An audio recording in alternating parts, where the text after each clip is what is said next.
Amusement park employees of Reddit, what is your horror story? Worked at a water park. Witnessed a man at the wave pool that would pull down his trousers and rub his junk up against little kids that were isolated from their parents. It was absolutely horrific and disgusting to witness. Of course I had to report it to security, and thankfully they had a camera at the front of the pool, allowed for more evidence than just he said she said testimony. Had to go to court to testify. They actually admitted to it at the end of it all. Which I don't know if that sickens me even more. Needless to say, I'm glad I did the right thing and reported it, because anyone could have easily just missed it or even ignored it. Edit. I have the article of the event. I was working security at a theme park when I was 18. One evening one of the roller coasters that was stopped in the station got rear-ended by another. There were some injuries. Nothing severe, thankfully. I did however end up staying up all night. After the park had closed. Sitting on the coaster to ensure no looky-loos or news media tried to get access to the cars. It was dark. Creepy. I was 18 in a closed, deserted amusement park. A few years ago a smallish theme park in my state made some kind of mistake when chlorinating the wave pools and made a bunch of chlorine gas, and 26 people had to be taken to the hospital. One of my supervisors got fired for shooting up in the supplies closet, then taking a golf cart and accidentally running over a child. He was rehired after he went to rehab and then tried to sell drugs to the staff every day. Lifeguarding at this lazy river tube pool. Basically just tell kids to get back in their tubes all day. These two guys like 30 years old are arguing in Polish or something, floating all around the lazy river. They are on lap 2 or 3 of arguing and really going at it. One of them pulls a knife out of his trunks and stabs the other guy's tube. He walked around to the end with his pop tube while guy with the knife proceeds to just hop all the different fences to get outside the park and is not seen again. Nothing scary ever really happened at the rides I worked, but the worst thing was telling people they were too large to ride. It was always pretty awkward and some people just didn't understand you could not ride the ride if you couldn't buckle a seatbelt. This is what caused my husband and my best friend to lose weight. Both of them had a heartbreaking experience of being told that they couldn't ride any of the rides in a park because of their size. Used to work at an amusement park that had a section featuring actors dressed as characters from a certain family-friendly show. The actors for this area were almost exclusively teenagers and were notorious for F-king all around the dressing room, bathroom, backstage areas. This all culminated in 2 of the actors being fired for getting in a fight during a show. Because a certain cookie-loving monster made a sex tape with a certain Spanish-speaking monster who was dating a certain television-loving monster. Not really scary for me. But I think a few children were traumatized seeing a costume character's head ripped off during a show. Edit. I once had to height check a girl who was both mentally and physically disabled. This is just as they're about to get on the ride too, as someone else previously didn't bother to check her height to begin with. So I politely ask her and her carer to come and check her height after lots of no.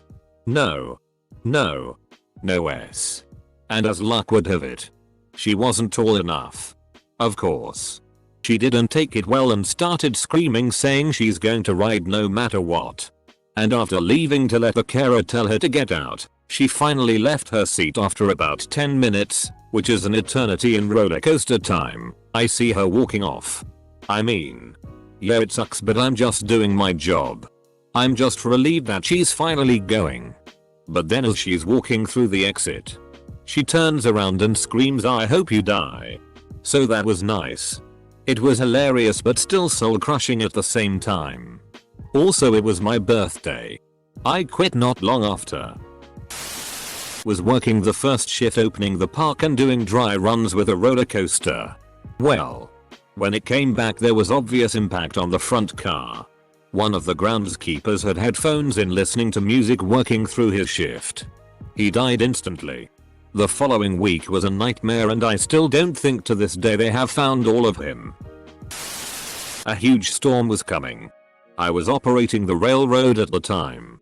Unfortunately, we left the station right before they were able to call us to close the ride. So as we are on our way, suddenly there was a huge downpour. Upon arriving at the station, we were immediately directed to an employee shelter. Now this is where even more of the interesting stuff happened.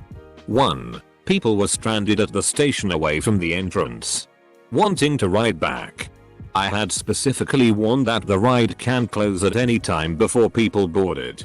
2. We were told that we cannot suggest any shelter because that would make the park responsible. 3. A baby in a stroller was abandoned in the storm near the kid area. I worked on the Dueling Dragons at Universal Orlando when in college. For those who don't know, the Dueling Dragons were two separate coasters that dueled and had several near misses with each other. They were pretty unique at the time and were super fun. As you can imagine, Universal told people to empty their pockets before they rode so that their phones and shit wouldn't fly out and smack somebody on the other coaster at 60 miles per hour. Of course, many times people would ignore this because they're lazy and stupid. I was working one day when the ride shut down completely. Change had flown out of someone's pocket and hit a guy in the eye, leaving him blind in that eye. The tragic part, the guy was already blind in his other eye. Now the guy is 100% blind. They didn't duel anymore after that, and the ride was left permanently much lamer. I still feel for the poor blind guy, but the irony is comedic in a dark sort of way. Edit. Since a lot of people are asking, this happened in 2011. I worked for one summer at a NASCAR speed park and it was probably the craziest summer of my life. So many injuries but nothing ever happening. When working the go-kart tracks, if there was a wreck you were expected to run across the tracks dodging cars and unlodge the stuck car all before more cars zoomed past. The worst day though was on the 4th of July watching a man have a heart attack because I was the first person to get to the car when it stopped and had to wait with him until an ambulance showed up. Finally, one I can answer. I was working in an amusement park as a 19-year-old. And was on the turnstile talking with guests and checking everyone off. About 3 in the afternoon, a very young girl, about 6 or so, came up with her father, both in swimwear. Not unusual, since there's a water park attached to the regular park. However, there is a rule in the park that you have to be wearing a shirt to ride the ride. And the girl was in a 2-piece suit. I informed the both of them that the girl needed a shirt, and we would be happy to save their spot in line if she had a shirt she could run and grab. Her father raised his voice and loudly asked why I was looking at his little girl and shouted about me being a pedophile. I backed off and told him he misunderstood, but he kept shouting back to the line behind him about how I was a sicko, and only stopped when park security arrived a few minutes later. One of 2 times I felt like I was actually in danger. The dude was furious. Worked at a large amusement park in the Tampa Bay area. 2 stories come to mind. The coaster I worked on had no floors and someone's change from the front row fell out of their pocket and hit the person in the back row near their eye. Coaster came back with a lady bawling and blood all over her face. The second was someone threw up all over our elevator in 100-degree heat. With no AC. I drew the short straw on cleaning that up. I'm not an employee but was a resident of the area at the time. At Busch Gardens, VA, a few birds got in the way of a moving coaster train during its grand opening and hit the supermodel Fabio in the face. The news was there to cover the inaugural celebrity ride, but all they'd show for a while was the train returning to the station and Fabio with a face full of blood.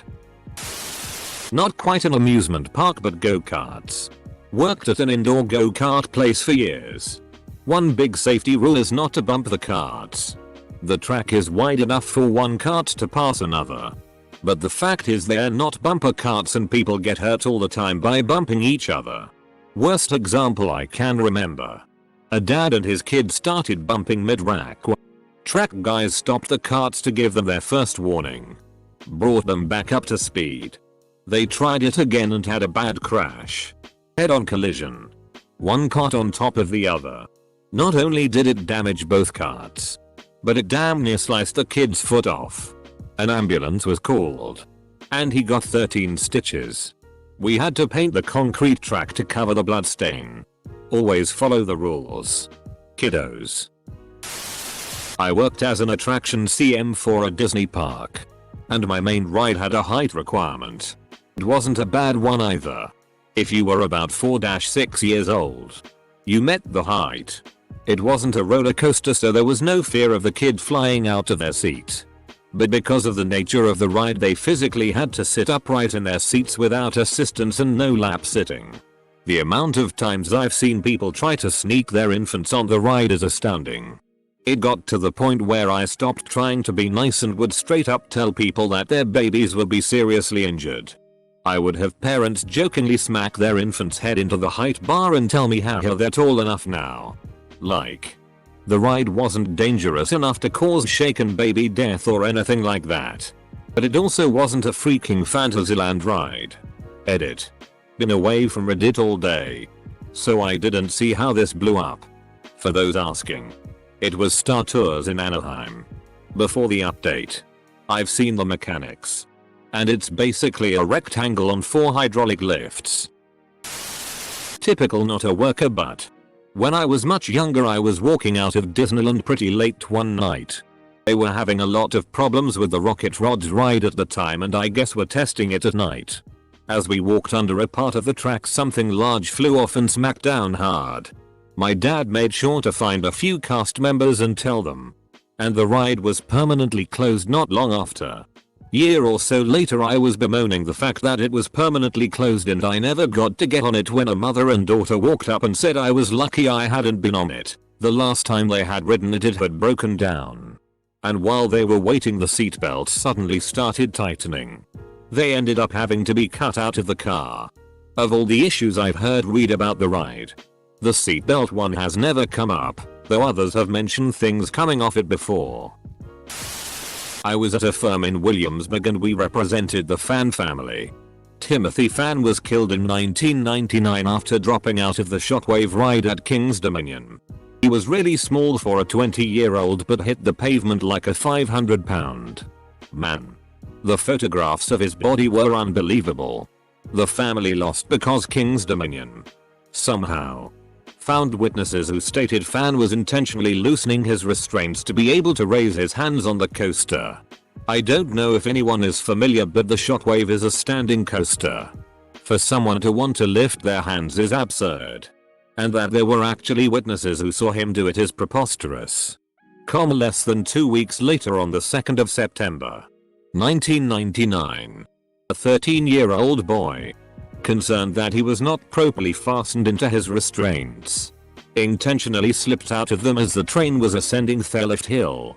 He jumped onto the adjacent maintenance catwalk and escaped serious injury. Did this not raise any eyebrows?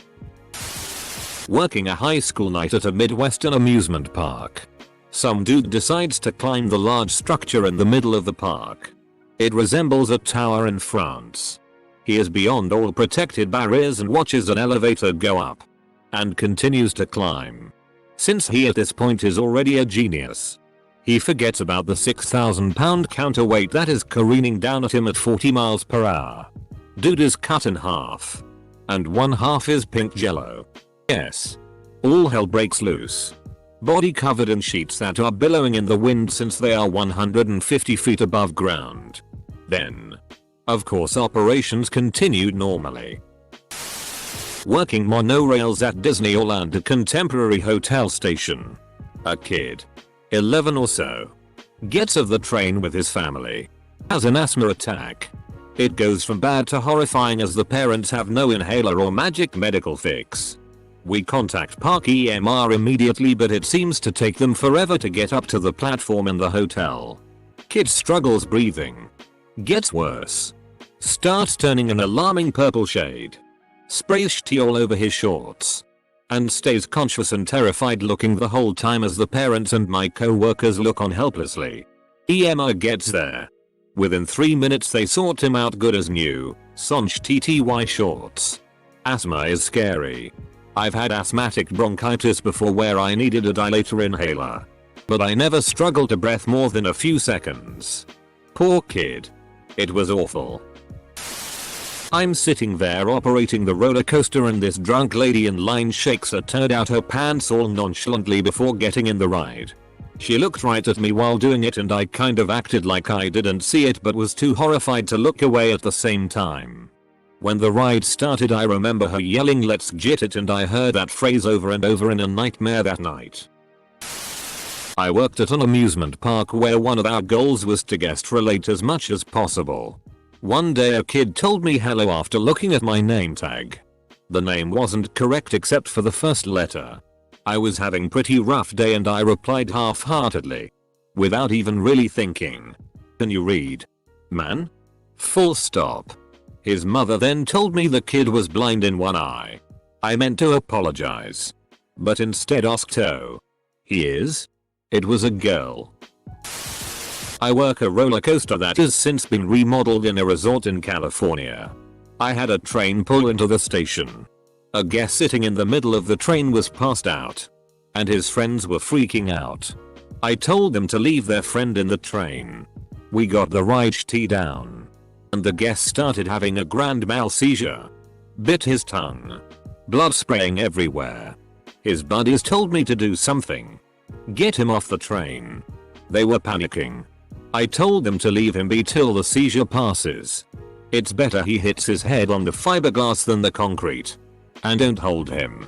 It can injure the person having the seizure as well as the person trying to restrain him. Every once in a while. When a guest tries to be funny and pretend to be passed out as a train pulls into the station, I switch into emergency mode. Getting ready to spring into action for another seizure. Worked at an old western movie studio turned theme park. At one time, Gary Busey was filming a movie there and that's a nightmare in itself. He ended up stealing someone's car and doing donuts in the middle of the desert for an hour. Not me but my sister worked at Walt Disney World and she told me that one guy stuck his whole hand in the water, even though they tell you keep your arms inside the vehicle, and it got stuck in one of the mechanisms and pulled his finger out and they had to go fish for it. I worked at a popular southeastern theme park. Everything is actually on the up and up there except I accidentally broke a co-worker's ankle. It was super busy and I was running the gates. She kept bitching to hurry and close them as soon as guests were clear. Well, guest cleared but she didn't. Closed them and broke the old lady's brittle ankle. Worst injury I witnessed was at our go-kart track. At the end of the ride you pulled your cart back into the pit area in one of 3 lanes. If you were a jerk then you came flying into the pit and would slam into the cart in front of you. It was a really busy after prom party. Ride attendant was stepping around a cart to help someone out and bam. They're rammed from behind. And the poor attendant's ankle is crushed between the bumpers. I vividly remember him screaming while they were attempting to get his shoe off then. I'm not and never was an employee. But I do have a super terrible story. So I live in a pretty small town. Small as in the only reason it exists is a casino. We have a carnival every year. For those of you who frequent carnivals, the ride the zipper may ring a bell. Due to the operator being drunk, he forgot to secure the gate that closed in the lap bar. Unfortunately, this caused 2 teenage girls to fall out. One died instantly. The other will spend the rest of her life in a wheelchair and will never walk again. And still, the ride operates. And the same operator works there. Just for a different ride. Pretty sure this will get buried. But was mod for a place with a very large trolley type ride. Driver had epilepsy but didn't tell me. He had a seizure driving the thing. Which was full of children on a field trip from daycare, some with special needs. Several pregnant women and an older lady who broke her back so severely that she spent months in a specialized hospital. In traction. I still have bad dreams about the sight of the trolley half stuck in a lake. And the children sitting on the ground crying with the broken back woman screaming for help. I didn't know this was a remote possibility. Or I'd never have put him in the driver's seat. Maybe this was just the one that I worked at. But the rides had an injury rate of about 4 per day for the whole park. Occasionally serious. The operators all knew this and didn't really care. They were pretty much trained to tell people to FCK off unless there was an actual death because all the rides were insured. The park had a handful of deaths over its lifetime. None too recently, but it really wouldn't have surprised any of the employees. The year that I left, a man had both of his legs broken by a new ride and sued for like $20 million. He won, or they settled or something. Either way, he got a ton of money. But nobody in the park was really fazed.